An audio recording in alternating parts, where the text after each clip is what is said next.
नमस्कार विद्यार्थी मित्रांनो, स्वागत आहे तुमचं एक्झाम पॅराडाइज या ऑनलाईन युट्यूब चॅनलवर। विद्यार्थी मित्रांनो, आज आपण इंग्लिशचा टेन्सचा हा महत्त्वपूर्ण भाग पाहणार आहोत। अतिशय महत्त्वाचा भाग आहे विद्यार्थी मित्रांनो, जे की टीईटी पेपर आता निघालेला आहे।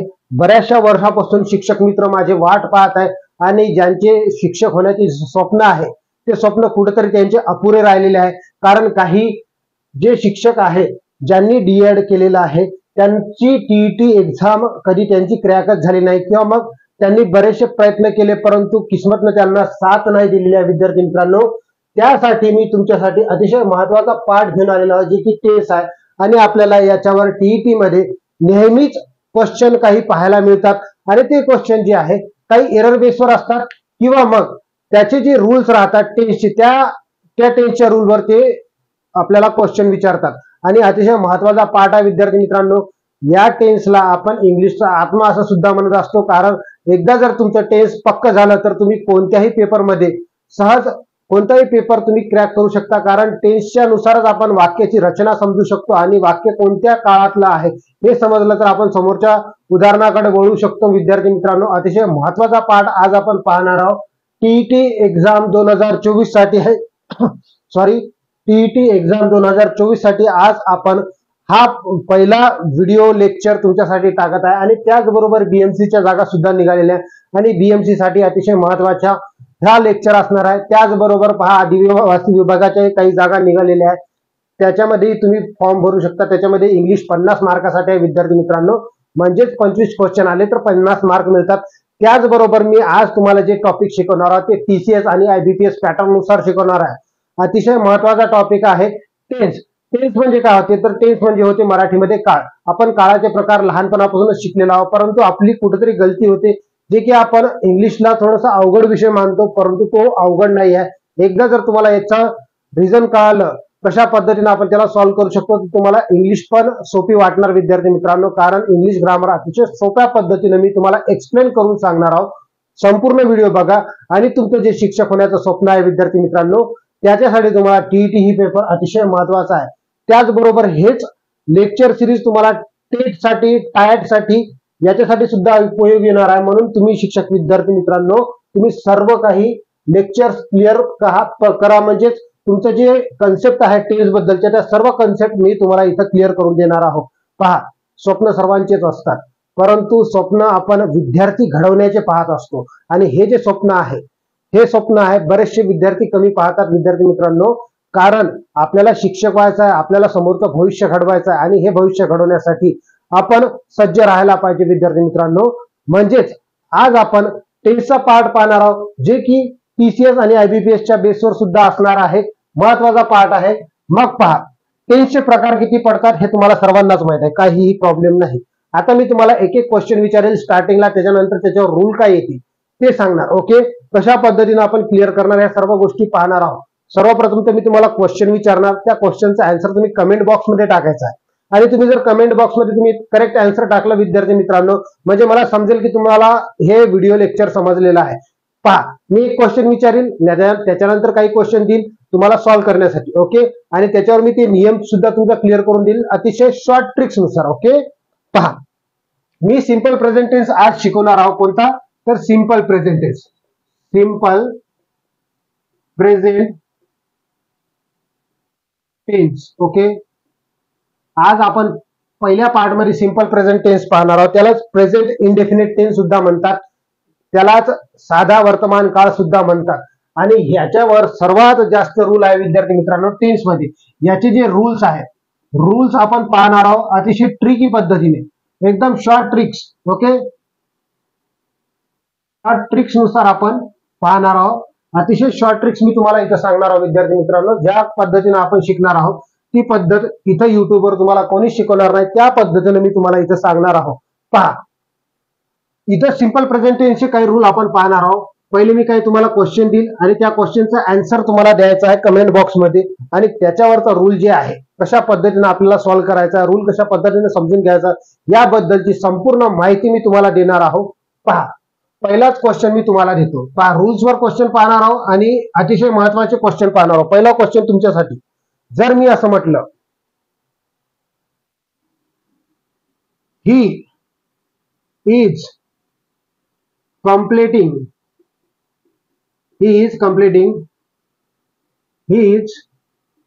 home work every week अशा पद्धतीचा प्रश्न आहे. पहा, he is completing his homework every week. मला हे सांगा, इथं तुम्हाला एरर बेसिसवर काही क्वेश्चन विचारत आहे मी, आणि एरर बेसिसवरचे क्वेश्चन तुम्हाला शोधायचे आहे. आणि तुम्हाला माहित आहे की टीईटी असो किंवा मग म्हणजेच बीएमसी असो, कोणताही पेपर असो, तलाठी असो, इव्हन तुम्ही ग्रामसेवक सुद्धा दिलेला असेल, तुम्हाला आयबीपीएस पेपर घेते तर त्याच्यामध्ये एरर बेसिसवर तुम्हाला क्वेश्चन विचारतात. पाठ क्रमांक पहिला, ओके, पाठ क्रमांक पहिला, एक मिनिट, इथं एक पहिला पाठ पडतो, इथं दुसरा तिसरा पाठ, ओके, पाठ पहिला, पाठ दुसरा आणि पाठ तिसरा, अशा पद्धतीने 3 पाठ आले. चौथा पाठ म्हणजे डी पार्ट. डी पार्ट म्हणजे असेल काय, नो एरर. एरर बेसिसवर सर्व काही आपण फॉर्म पाहणार आहोत विद्यार्थी मित्रांनो. मग मला सांगा की he is completing his homework every week, अशा पद्धतीचा प्रश्न आहे. मग या प्रश्नाचं उत्तर कमेंट बॉक्स मध्ये टाका, म्हणजे तुम्हाला कुठं प्रॉब्लेम आहे हे मला समजून जाईल विद्यार्थी मित्रांनो. पहा, तुम्हाला एरर बेसिसवर असे क्वेश्चन विचारतात.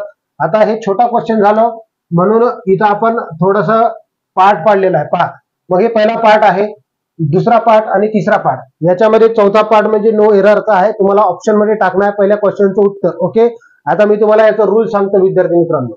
याचा रूल अतिशय महत्वाचा. रूल एकदा तुम्हाला समजला तर आपण समोरच्या प्रश्नाकडे वळूया. पहा, पहिले सर्वप्रथम तुम्हाला काय करायचं, तिथं सेंटेन्स वाचायचं आहे. He is completing his homework every week, अशा पद्धतीचा प्रश्न आहे. पहा, ही सोबत आपण इज कम्प्लिटिंग वापरू शकतो, काहीही प्रॉब्लेम नाही. मग हिज होमवर्क हा काय ऑब्जेक्ट आहे, हे पण बरोबर आहे, परंतु इथं एव्हरी वीक दिलेला आहे. काय एव्हरी वीक दिलेला आहे विद्यार्थी मित्रांनो. इथं जर तुम्हाला एव्हरी वीक दिलेला आहे, every week, every day, every month, every year अशा पद्धतीचं दिलेलं असेल तर मग तो सवयीचं वाक्य आहे. कशाचा आहे, म्हणजे आपल्या ज्या नियमित घडणाऱ्या सवयी आहे, सवय, ओके, सवयीचं हे वाक्य आहे विद्यार्थी मित्रांनो. आपल्या जे सवय राहतात, जसं की आता प्रेझेंट मध्ये आपल्या काय सवय असेल, कोणी उठत असेल सकाळी कॉलेजला जात असेल ती त्याची डेलीची सवय असेल, किंवा मग कोणी क्रिकेट खेळायला जात असेल त्याची डेलीची सवय आहे, कोणी सिनेमाला जात असेल ती त्याची डेलीची सवय आहे. म्हणजे आपल्या सवयी 2 टाईपच्या असतात. एक असते प्रेझेंटची सवय आणि एक असते पास्टची सवय. ओके, एक असते प्रेझेंटची सवय, एक असते पास्टची सवय. फ्युचरमध्ये कोणती सवय असणार ही आपल्याला माहित नाही. फ्युचरमध्ये कोणती सवय असणार हे आपल्याला माहित आहे का, नाही. मग इथं आपण काय करणार आहोत, इथं आपल्याला इज मध्ये वाक्य दिलेलं आहे, म्हणजे हे प्रेझेंट टेन्सचं वाक्य आहे. मग याच्यामध्ये प्रेझेंट टेन्सचं हे वाक्य आहे विद्यार्थी मित्रांनो, परंतु इथे एव्हरी वीक दिलेलं आहे. काय दिलेलं आहे, एव्हरी वीक. म्हणजेच लक्ष द्या, ही सवयीची गोष्ट आहे आणि आपल्याला याच्यामध्ये चेंजेस करता येत नाही. तर सब्जेक्ट वर्ब ऍग्रीमेंटच्या अकॉर्डिंग, सब्जेक्ट वर्ब ऍग्रीमेंटच्या नियमानुसार आपण एरर बेसमध्ये फक्त आणि फक्त वर्ब मध्ये आपण चेंजेस करू शकतो. कशात, तर वर्ब मध्ये आपण चेंजेस करू शकतो. म्हणजे बी पार्ट मध्ये इथं गलती असेल विद्यार्थी मित्रांनो. म्हणजेच याचा नियम काय आहे, याचा नियम समजून घ्या. याचा नियम आहे एव्हरी, शॉर्ट नियम देत आहे, एकदम शॉर्ट ट्रिक्स नुसार शॉर्ट नियम देत आहे. इथं पहिलाच रूल मी इथं तुम्हाला समजून सांगत आहे, शॉर्ट रूल. ओके, पहिला रूल काय आहे, सवयीबद्दलचा आहे. पहा, एव्हरी किंवा पर नंतर, एव्हरी किंवा पर नंतर कोणताही टाइम दिला असेल, काय कोणताही टाइम दिला असेल तर ते वाक्य एक तर सिंपल प्रेझेंट टेन्स मध्ये असेल किंवा मग सिंपल पास्ट टेन्स मध्ये असू शकते. पहा, एव्हरी किंवा पर नंतर कोणताही टाइम दिला असेल, एव्हरी किंवा पर नंतर कोणताही टाइम दिला असेल तर तो वाक्य एक तर सिंपल प्रेझेंट टेन्स मध्ये असेल किंवा मग सिंपल पास्ट टेन्स मध्ये असेल. परंतु इथं जे वाक्य आहे आपल्याला सिंपल प्रेझेंटचं आहे की सिंपल पास्टचं आहे ओळखण्यासाठी इथं आपल्याला प्रेझेंट टेन्सची वर्ब दिलेली आहे. कोणती वर्ब दिलेली आहे, प्रेझेंट टेन्सची वर्ब दिलेली आहे. म्हणजेच या वाक्याला आपल्याला जर एरर बेस नुसार सोडवायचं असेल तर आपल्याला याचं वाक्य सिंपल प्रेझेंट टेन्स मध्ये करावं लागतात. कारण सिंपल प्रेझेंट टेन्सचा पहिलाच रूल आहे की तुमच्या जे सवयी राहतात, तुमच्या जे नियमित घडणाऱ्या घटना असतात, सवयी असतात, त्याच्यानंतर सुविचार असतात, त्रिकाळ बाधित सत्य असतात, हे नेहमी कशात येतात, तर सिंपल प्रेझेंट टेन्स मध्ये येतात. कोणत्या याच्यात येतात, तर सिंपल प्रेझेंट टेन्स मध्ये. जसं की मी म्हटलं मॅन इज मोर्टल, तर माणूस हा नश्वर आहे. ओके, म्हणजेच माणूस मरतो. म्हणजे हे काय झालं, त्रिकाल बाधित सत्य आहे, माणूस मरतो. आजपर्यंत तुम्ही पाहिलं काही हे अमर झालं म्हणून? नाही. तर प्रत्येक माणूस मरत असतो विद्यार्थी मित्रांनो. जसं की सायंटिफिक काही रिझन असतात, जसं की नियम राहतात सायन्सचे, जसं की सूर्य पूर्वेकडून उगवतो. म्हणजे हे काय झालं, त्रिकाल बाधित सत्य झालं. हे शास्त्रीय नियम झालं. शास्त्रीय नियम सुद्धा कशात असतात, तर सिंपल प्रेझेंट टेन्स मध्ये असतात. हे रूल आहे विद्यार्थी मित्रांनो. संपूर्ण रूल जे आहे आपण सिंपल प्रेझेंट टेन्सचे एक एक करून पाहणार आहोत, जेणेकरून तुम्हाला सर्व काही गोष्टी समजून जातील आणि तुम्हाला टीईटी मध्ये कोणत्याच प्रकारचा प्रॉब्लेम येणार नाही, अशा पद्धतीचं वचन देऊन मी तुम्हाला हा लेक्चर स्टार्ट करत आहे. ओके, मग इथं आपण चेंजेस काय करणार, तर पहा, he completes his homework every day. म्हणजे एवढा पार्ट आपल्याला काढावं लागेल. म्हणजे याचं करेक्ट फॉर्म कशा पद्धतीने करणार, आपल्याला एरर बेसिसवर आलं तर आपण ओळखून मोकळ होऊ शकतो, ऑप्शन क्रमांक बी, बरोबर आहे. परंतु आपल्याला जर याच्यामध्ये काही करेक्शन करायचं सांगितलं, कारण कधी कधी काय राहते, तर आपल्याला सेंटेन्स करेक्शन म्हणून काही क्वेश्चन येतात. मग सेंटेन्स करेक्शन बी आपल्याला करता आलं पाहिजे ना, कारण आपण शिक्षक होणार आहोत. आणि आपल्याला जर शिक्षक होत असताना सेंटेन्स करेक्ट करता येत नसेल, तर आपण कुठेतरी कच्च्या समाजामध्ये आपल्याला विद्यार्थी घडवायचे, लहान लहान चिमुकले आपल्याला विद्यार्थी घडवायचे आहेत. तर या विद्यार्थ्यांसाठी आपल्याला अथक मेहनत करावं लागते विद्यार्थी मित्रांनो. हवे तीर मारून जमत नाही. म्हणून मी म्हटलं की हे संपूर्ण नियम तुम्ही क्लिअर करून घ्या. ओके, मग पहा मी काय म्हटलं इथं, ही इज कम्प्लिटिंग हिज होमवर्क, अशा पद्धतीचं वाक्य आहे. मग इथं काय करणार, सिंपल प्रेझेंट टेन्स मध्ये करण्यासाठी ही कम्प्लीट्स हिज होमवर्क, अशा पद्धतीने हे वाक्य बरोबर करणार आहोत. मग पहा, तुम्हाला सांगतो ही शी इट असेल. आता पहा इथं समजून सांगतो, ही शी इट किंवा कोणतंही नाव असेल, नेम लिहितो मी, तर इथं आपण काय वापरणार, पहा लक्ष द्या. सिंपल प्रेझेंट टेन्स मध्ये तर इथं आपण वर्बला यस किंवा ईएस लावणार. वर्बला काय लावणार, यस किंवा ईएस आपण इथं लावणार आहोत. वर्बला यस किंवा ईएस. हे पहा, ही शी इट किंवा कोणतंही नाव दिलं असेल, ही शी इट किंवा कोणतंही नाव दिलं असेल, तर वर्बला आपण यस किंवा ईएस लावत असतो. म्हणजेच पहा इथं वर्बला आपण काय लावलेले, यस किंवा ईएस लावलेला आहे. ओके, म्हणजेच he completes his homework every day किंवा मग एव्हरी वीक असेल, एव्हरी वीक अशा पद्धतीचा प्रश्न होता. मग हे एव्हरी वीक म्हणजेच एव्हरी वीक दिलेलं असेल, एव्हरी किंवा पर नंतर कोणताही टाइम दिलेला असेल, तर ते वाक्य एक सिंपल प्रेझेंट टेन्स मध्ये राहील किंवा सिंपल पास्ट टेन्स मध्ये. म्हणजे याच्यामध्ये एकाच नियमामध्ये आपण दोन नियम क्लिअर केले. किती, तर दोन नियम इथं क्लिअर केलेले आहे. जसं की सिंपल पास्टचाही नियम मी तुम्हाला सांगितलेला आणि सिंपल प्रेझेंटचाही नियम तुम्हाला सांगितलेला आहे. एव्हरी किंवा पर नंतर कोणताही टाइम दिला असेल, जर पास्ट टाइम दिला, ओके, तर तेव्हा मग हे वर्ब जे आहे पास्ट मध्ये दिली असती, तर हे वर्ब जर पास्ट मध्ये दिली असतील तर आपल्याला पास्ट मध्ये याला कन्वर्ट करावं लागलं असतं.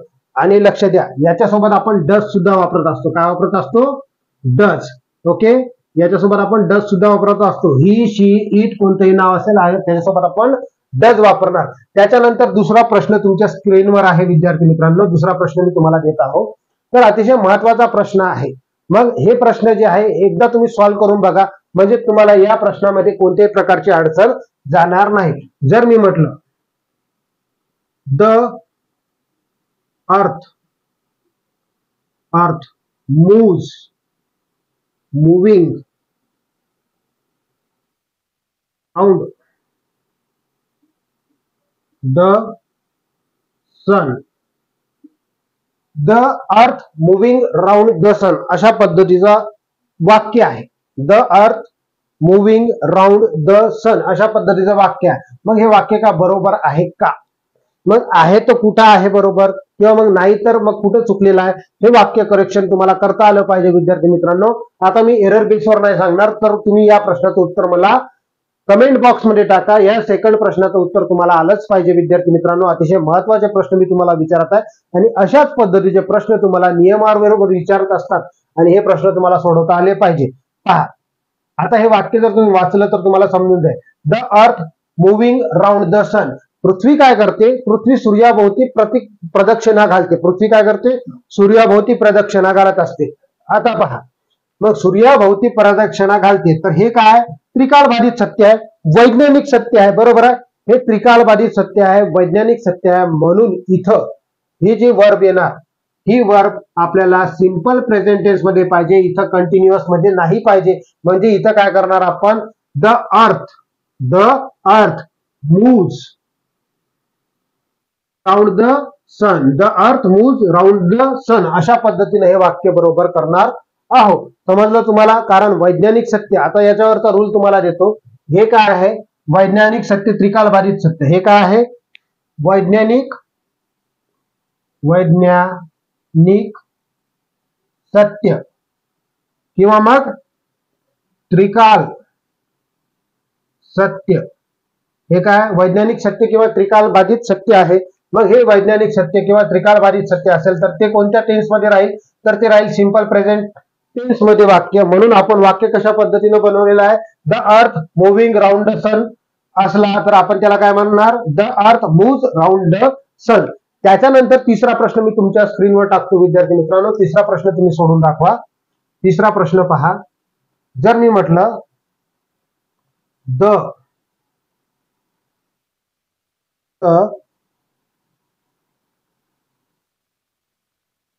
Second the sun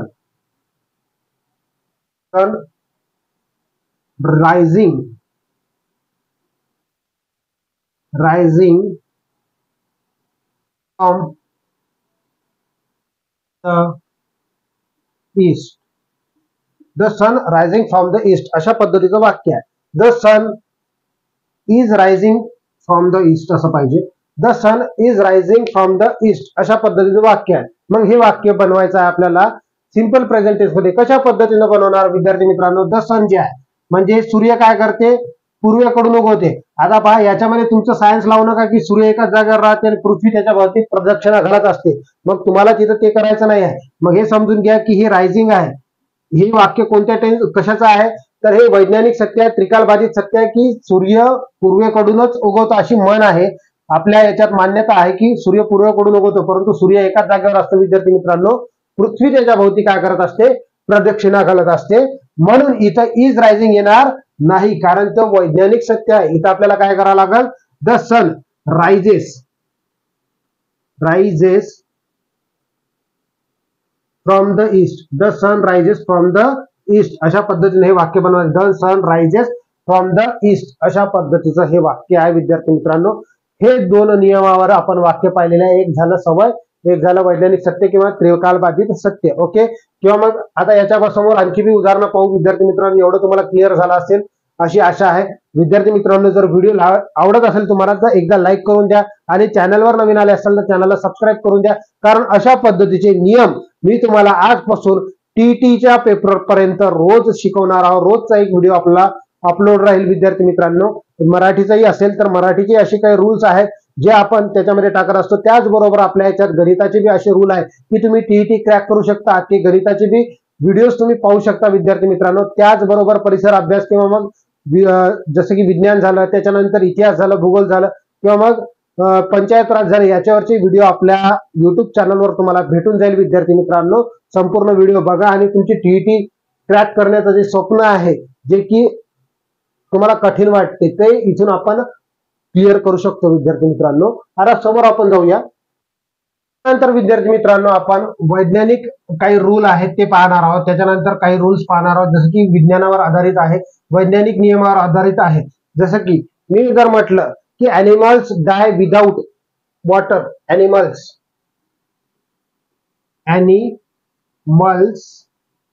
dye without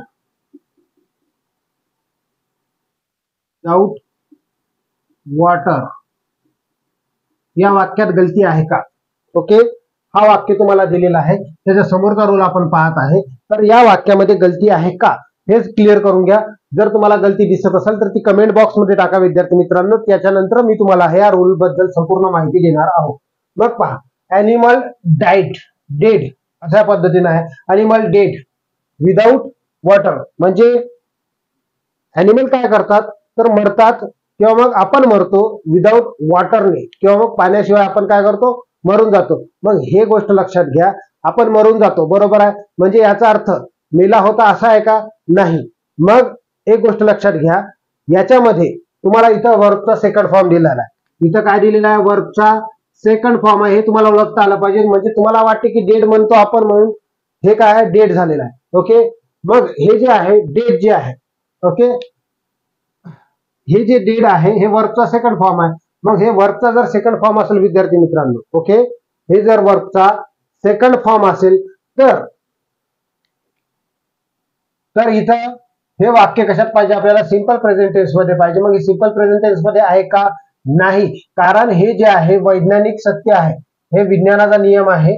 आणि लक्ष द्या, त्रिकालबाधित सत्य आहे किंवा आपल्याला पाणी नाही मिळालं तर आपण मरूनच जातो विद्यार्थी मित्रांनो, बरोबर आहे. काही दिवस आपण जगणार परंतु मरून जाणार. पहा, लक्ष द्या, हा रूल तुम्हाला क्लिअर झाला असेल. मग इथं काय करणार आपल्याला? ॲनिमल डाय विदाउट वॉटर. ॲनिमल्स डाय विदाउट वॉटर. ओके. अशा पद्धतीने या वाक्याला आपण क्लिअर करू शकतो. त्याच्यानंतर आणखी एक वाक्य देतो विद्यार्थी मित्रांनो, समोरच्या नियमावर वाक्य देतो म्हणजे तुम्हाला समजलं पाहिजे. जर तुम्हाला हे नियम कळाले तर समोर आपण जाऊया विद्यार्थी मित्रांनो. आता पहा, याच्यानंतरचा एखादं वाक्य देतो, मग ते वाक्य पाहून तुम्हाला उत्तर काढायचं आहे. जर मी म्हटलं शी is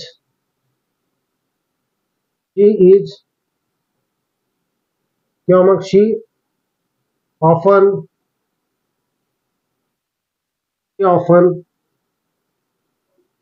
visited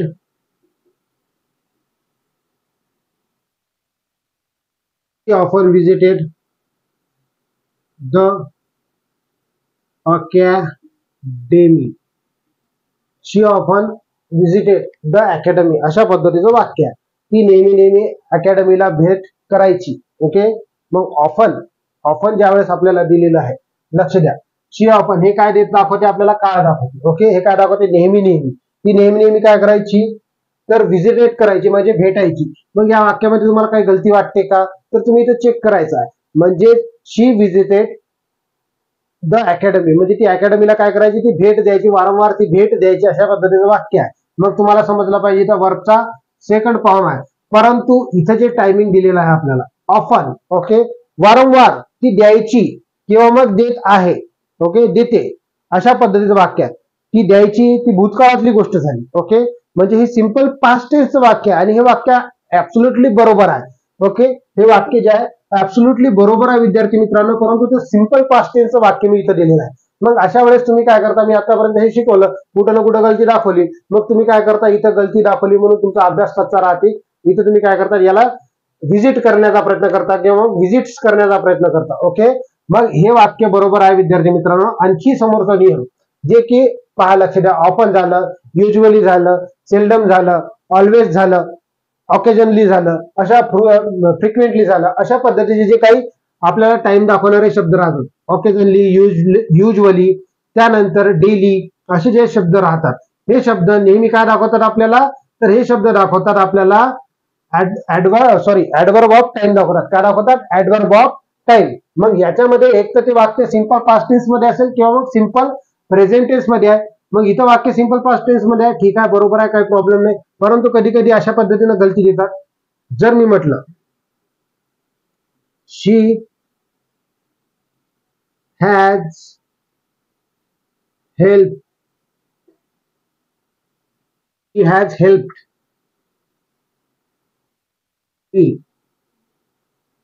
she has helped me always. अशा पद्धतीचं वाक्य. She has help me always. मग पहा, इथं ऑलवेज हा शब्द दिलेला आहे. शी ऑलवेज हेल्प मी, अशा पद्धतीनं वाक्य बरोबर राहिलं असतं, परंतु इथं पहा हॅज दिलेला आहे, ऑलवेज शब्द आलेला आहे. काही शब्द असे असतात, की त्याच्यासोबत आपल्याला काय वापरावं लागते? सिंपल पास्ट टेन्स किंवा मग सिंपल प्रेझेंट टेन्स. इथं लक्ष द्या, हॅज दिलेला आहे म्हणजे याला आपल्याला कशात करायचं? कन्वर्ट. याला करायचं आपल्याला सिंपल प्रेझेंट टेन्स मध्ये convert.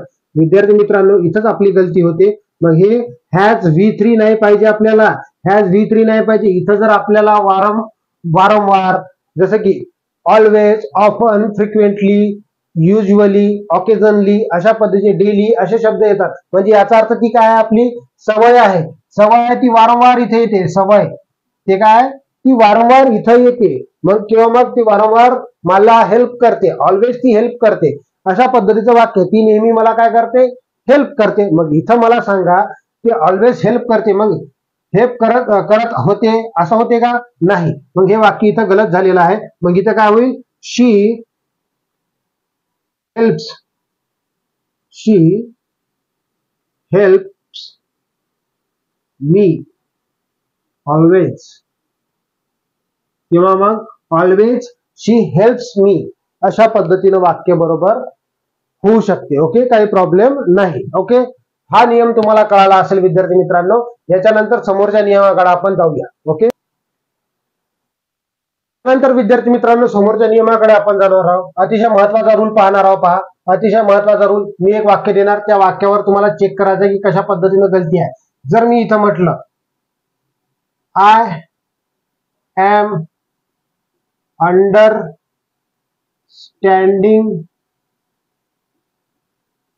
You, I am understanding you अशा पद्धतीचं वाक्य आहे. I am understanding you. मग मला हे सांगा, हे वाक्य बरोबर आहे का? आय एम अंडरस्टँडिंग यू हे वाक्य बरोबर आहे का? मग पहा, हे याचा उत्तर तुम्हाला कमेंट बॉक्स मध्ये टाकणं आहे विद्यार्थी मित्रांनो. हे तुम्हाला समजलं पाहिजे. मग अंडरस्टँडिंग यू अशा पद्धतीचं वाक्य आहे. मग हे आपल्याला समजलं पाहिजे की लक्ष द्या, आपल्याला वाचताना तर हे बरोबर वाचते. काय, हे आपल्याला वाचत असताना आपण हे नेहमी सांगतो की हे बरोबर वाक्य आहे. I am understanding you. बऱ्याचशा जणांची इंग्लिश कच्ची असते, बरोबर आहे. मग ते काय करतात, अशाच पद्धतीचं वाक्य वाचून घेतात आणि त्यांना वाटते की हे वाक्य बरोबर आहे. परंतु हे वाक्य बरोबर नाही विद्यार्थी मित्रांनो. कारण रिझन हे समजून घ्या, कधीही चालू काळ बनवत असताना काही वर्ब अशी येतात, चालू काळ बनवत असताना काही वर्ब अशी येतात की त्याच्यासोबत आपण आयएनजी फॉर्म वापरत नाही. ओके, त्याच्यासोबत आपण आयएनजी फॉर्म वापरत नाही. म्हणजेच आय एम अंडरस्टँडिंग अशा पद्धतीचं वाक्य आहे. मग इथं आय एम अंडरस्टँडिंग येणार नाही विद्यार्थी मित्रांनो, कारण काही वर्ब अशा पद्धतीचे असतात की त्याच्यासोबत आपण चालू काळ बनवू शकत नाही.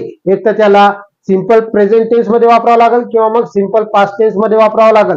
हे समजून घ्या. अतिशय महत्वाचे रूल मी तुमच्यासोबत शेअर करत आहे. महत्वाचे रूल आज आपण सिंपल प्रेझेंट टेन्स बद्दलचे पाहत आहे. टोटल ट्रिक्स सुद्धा सांगत आहे, कशा पद्धतीने आपल्याला लक्षात ठेवायचं आहे. एकदम शॉर्टकट पद्धतीने सांगत आहे. मग पहा, इथं हे वाक्य कशा पद्धतीने होईल. मग पहा, I understand you, understand you, I understand you. समजलं, अशा पद्धतीने हे वाक्य बरोबर होऊ शकते. कारण इथं इज मध्ये दिलं होतं किंवा मग एम इज आर मध्ये दिलेलं असेल तर हे प्रेझेंटचं वाक्य म्हणून आपल्याला प्रेझेंट टेन्स मध्येच कन्वर्ट करावं लागते. अंडरस्टँड यू, अंडरस्टूड यू करू शकत नाही. ओके, ऑप्शन मध्ये अंडरस्टूड सुद्धा येऊ शकते, परंतु ते आपल्याला चेक करायचं, ते करायचं नाही आहे. मग लक्षात द्या विद्यार्थी मित्रांनो, जसं की आपण एखाद्याला प्रपोज करत असतो, मग त्यावेळेस म्हणतो की आय एम लव्हिंग यू अशा पद्धतीने म्हणतो का, नाही. मग आपण तिथं काय म्हणतो, I love you. I am hating you म्हणतो का, नाही. तर आपण काय म्हणतो, I hate you. I am seeing you म्हणतो का, नाही. आय सी यू म्हणतो. आय एम वॉन्टिंग वॉटर असं म्हणतो का, नाही. आय वॉन्ट वॉटर अशा पद्धतीने आपण तिथं म्हणत असतो. म्हणून काही वर्ब असे असतात जे की तुम्हाला त्याच्यासोबत चालू काळ बनवता येत नाही. आय एम ट्रस्टिंग यू होते का, नाही.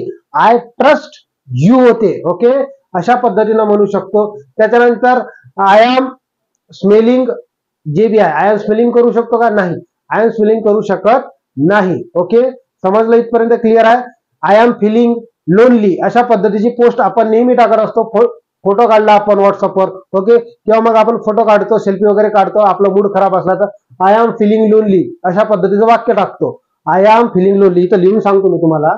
पहा, आय एम फिलिंग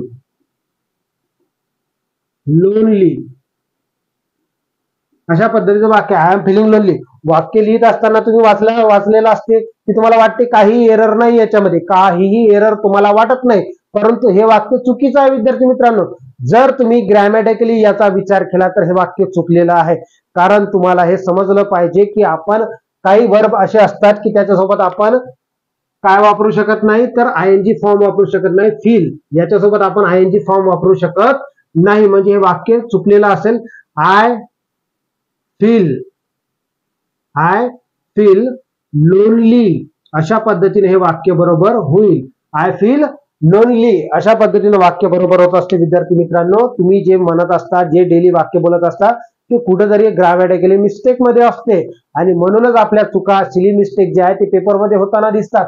ह्या चुका नाही झाल्या पाहिजे, यासाठी नियम तुमचे सर्व काही क्लिअर असले पाहिजे आणि हे नियम क्लिअर करण्याचं काम माझं आहे.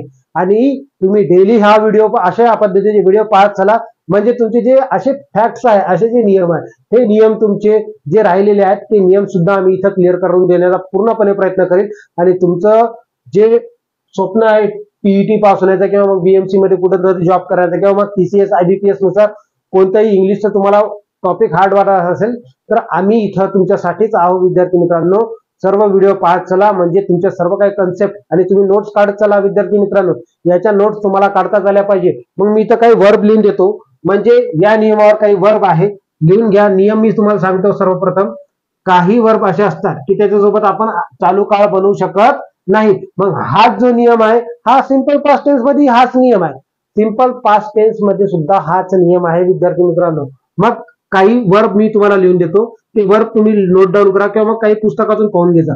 जसं की मी फील म्हटलं, ओके, फील, लव, ओके, हेट, हे जे आपले जीवन आवश्यक शब्द आहे, फील करतो आपण, लव करतो, हेट करतो, बरोबर आहे. मग याला पाठ करण्याची गरज आहे का? नाही. आपण फील बी करत असतो, लव बी करत असतो, दुसऱ्याला हेट बी करत असतो, त्याच्यावर ट्रस्ट बी करत असतो. मग असे शब्द जे आहे आपले डेलीचे शब्द आहे, मग याच्यावर आपण ट्रस्ट किंवा मग अंडरस्टँड, तू मला अंडरस्टँड करू शकत नाही का, आहे की नाही. आपले डायलॉग राहतात ना पोरींना, की तू माझी फिलिंग अंडरस्टँड करू शकत नाही, आहे की नाही.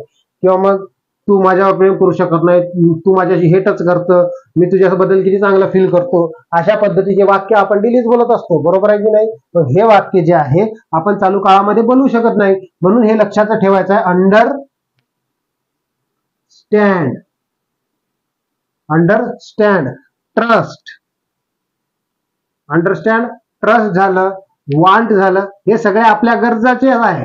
अतिशय महत्वाचे शब्द आहे. आपल्याला काय पाठ करण्यासाठी याला भारी मंत्र लागणार नाही आहे आणि हे आपण डेलीच बोलत असतो. जसं की स्मेल, आहे की नाही, स्मेल, सी, ओके. त्यानंतर आणखी एखादा शब्द जर म्हटलं, बिलीव्ह, अशा पद्धतीचे शब्द राहतात. बाकीचे तुम्ही पुस्तकातून पाहून घ्या. अशा पद्धतीच्या शब्दासोबत आपण काय करू शकत नाही तर चालू काळ बनवू शकत नाही. त्याच्यासोबत आपण आयएनजी फॉर्म वापरू शकत नाही. एवढा शॉर्टकट नियम आहे. विद्यार्थी मित्रांनो, तुम्हाला सांगून दिलं की याच्यासोबत आयएनजी फॉर्म, वर्बला आयएनजी फॉर्म लागणार का नाही. आपण असे शब्द डेलीच बोलत असतो की आय लव्ह यू, मग आपण म्हणणार का असं, आय एम लव्हिंग इंडिया, आहे की नाही. I am loving my country अशा पद्धतीने म्हणत नाही. I love my country, I love India अशा पद्धतीने बोलत असतो. मग हे शब्द आहे, तुम्हाला काय पाठ करण्याची गरज नाही आहे, हे नेहमी तुम्ही लक्षात ठेवू शकता, बरोबर आहे की नाही. मग हे विद्यार्थी मित्रांनो, तुम्हाला अशा पद्धतीचं लेक्चर जर आवडत असेल तर व्हिडिओला लाईक करून द्या विद्यार्थी मित्रांनो, आणि कमेंट बॉक्समध्ये सांगा की कशा पद्धतीचं लेक्चर झालेलं आहे, तुम्हाला पटत आहे का. कारण तुमच्या भावना माझ्यापर्यंत कळायला पाहिजे, आहे की नाही. जोपर्यंत तुमच्या भावना मला कळणार नाही तोपर्यंत मला समजणार नाही की तुम्हाला हे समजत आहे की नाही. कारण मी डायरेक्ट क्वेश्चन थ्रू घेत आहे, मी तुम्हाला असं डिटेलमध्ये नाही शिकवलेलं आहे.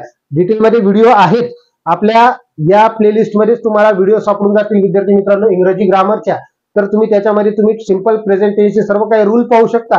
त्याच्यानंतर हा रूल हा जे उदाहरण म्हणजे हे जे व्हिडिओ जर तुम्ही पाहिला तर हे तुम्हाला काही वाटणार नाही. महत्वाचा व्हिडिओ आहेत आणि अतिशय महत्वाचे नियम मी तुम्हाला इथे क्लिअर करून देत आहे. आता समोरच्या पार्ट कडे जाऊया. आता विद्यार्थी मित्रांनो, याच्यानंतर येते खेळाचे समालोचन. खेळाचे समालोचन करत असताना आपण जसं की कॉमेंट्री करतो, बरोबर आहे. मग कॉमेंट्री करत असताना आपण ते वाक्य सिंपल प्रेझेंट टेन्स मध्ये वापरू शकतो. जसं की Dhoni hits the ball and goes for a 6 अशा पद्धतीने आपण म्हणू शकतो. म्हणजे खेळाचे समालोचन. नियम लिहून घ्या. म्हणजेच खेळाचे समालोचन एवढे जरी लक्षात ठेवलं तरी समजून जाते. जसं की कॉमेंट्री, खेळाचे समालोचन, ओके. खेळाचे समालोचन करताना आपण सिंपल प्रेझेंट टेन्सचा वापर करत असतो. जसं की Virat Kohli comes on the field, म्हणजे विराट कोहली आलेला आहे फील्डवर अशा पद्धतीने आपण बोलू शकतो. त्याच्यानंतर काही शब्द असे राहतात म्हणजे जसे की हिअर आणि देअरचे वाक्य राहतात. एक्सक्लामेटरी सेंटेन्स म्हणत असतो आपण हिअर किंवा देअरचे वाक्य. ओके, जे की एक्सक्लामेटरी सेंटेन्स असतात. हिअर किंवा देअरचे वाक्य असेल तर त्याच्यामध्ये आपण कोणता टेन्स वापरतो तर सिंपल प्रेझेंट टेन्स वापरत असतो. जसे की हिअर कम्स द अंडरटेकर.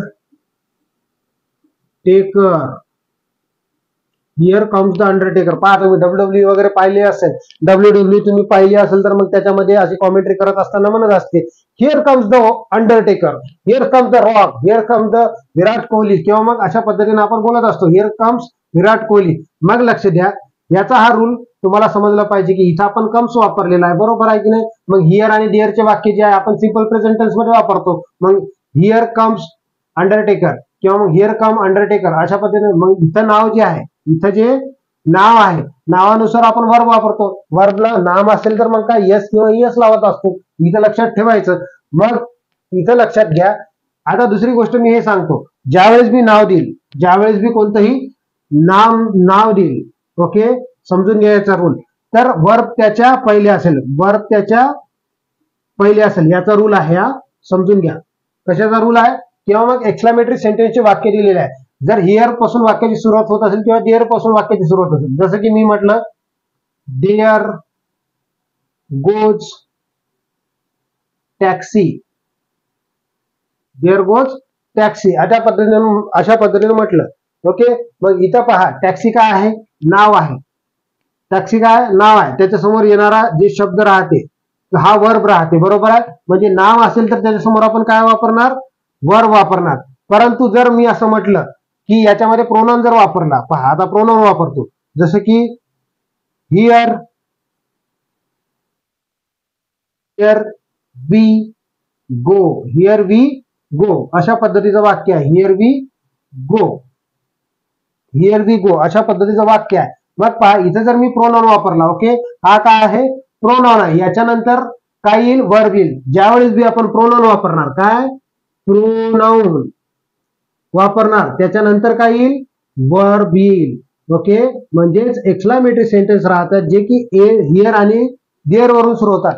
हे पहा एक्सक्लामेटरी सेंटेन्स बी दोन प्रकारचे राहतात. जसं की अचानकपणे आपण जे बोलत असतो ते एक्सक्लामेटरी सेंटेन्स मध्ये येते. आणि इथं पहा देअर गोज टॅक्सी अशा पद्धतीने म्हटलं, देअर गोज टॅक्सी अशा पद्धतीचं वाक्य म्हटलं तर आपण अचानकपणे कोणतीही वाक्य म्हणत असतो. मग हे जे वाक्य आहे हिअर आणि देअर ते एक्सक्लामेटरी सेंटेन्स असतात. मग एक्सक्लामेटरी सेंटेन्सचा दुसराही प्रकार पडतो अलास किंवा वाव, आहे की नाही, अशा पद्धतीने आपण म्हणत असतो. मग त्याच्यामध्ये एक्सक्लामेटरी मार्क वापरत असतो. याच्यामध्ये एक्सक्लामेटरी मार्क आपण वापरलेला नाही आहे. मग पहा याच्यामध्ये पहा तुम्हाला इथे रूल समजून सांगतो हिअर आणि देअरचा. पहा याच्यामध्ये जर नाव वापरलं आपण, जसं की अंडरटेकर नाव वापरलं होतं तर इथं आपण वर्ब पहिले घेतली. जसं की टॅक्सी नाव वापरलं होतं तर वर्ब पहिले घेतली होती. आता पहा जर प्रोनाउन आला तर वर्ब त्याच्या नंतर घेणार आहोत. ओके, समजलं, क्लिअर आहे इथपर्यंत, काही प्रॉब्लेम. तुम्हाला प्रत्येक नियम मी इथं क्लिअर करून दिलेला आहे विद्यार्थी मित्रांनो. जर व्हिडिओ आवडला असेल तर व्हिडिओला लाईक करा आणि आपल्यामध्ये एक असा जोश निर्माण करा की जेणेकरून आपला समोरचा पेपर क्रॅक झालाच पाहिजे. आणि 100% तुम्हाला यश मिळवण्यासाठी आम्ही बी प्रयत्न करेल आणि तुम्ही 100% द्या. जोपर्यंत तुम्ही 100% देणार नाही विद्यार्थी मित्रांनो, तुमचा रिझल्ट क्रॅक होऊ शकत नाही. म्हणून म्हणतो की अथक मेहनत आणि अथक परिश्रम तुम्हाला करावा लागेल. एक दिवस सुद्धा रेस्ट घेता कामा नाही, कारण आपल्याला आता वेळ बराचसा कमी राहिलेला आहे. 10 नोव्हेंबरला आपला टीईटीचा पेपर आहे. त्यानंतर बीएमसीचे फॉर्म चालू आहे. त्याच्यानंतर आदिवासी विभागाच्या जागा निघलेल्या आहे. त्याच्यानंतर तलाठीच्या जागा निघणार आहे. त्याच्यानंतर आरोग्य विभागाच्या सुद्धा परत जागा निघणार आहे. त्याच्यानंतर परत वनरक्षकच्या जागा निघणार आहे आणि पोलीस भरती सुद्धा येत आहे विद्यार्थी मित्रांनो. म्हणजेच तुमचा अभ्यास असा कन्सिस्टंट असला पाहिजे की जेणेकरून तुमची समोरची पोस्ट लवकरात लवकर निघली पाहिजे. म्हणजे इथं आपल्याला आता देवी बसलेली आहे तर त्याच्यामध्ये टाइमपास करायचं काम नाही. त्याच्यानंतर दिवाळी येते, त्याच्यामध्ये विद्यार्थी मित्रांनो तुम्हाला घराकडे जाऊन म्हणजे टाइमपास करायचा नाहीये, जास्त वेळ घ्यायचा नाहीये. जितक्या कमी वेळामध्ये तुम्ही अभ्यास करसाल तेवढ्या लवकर तुमचा फायदा होईल विद्यार्थी मित्रांनो. आता जर तुम्हाला व्हिडिओ आवडला असेल तर व्हिडिओला लाईक करा. चॅनलवर नवीन आले असेल तर चॅनलला सबस्क्राईब करा आणि भेटूया आपण समोरच्या व्हिडिओमध्ये. धन्यवाद.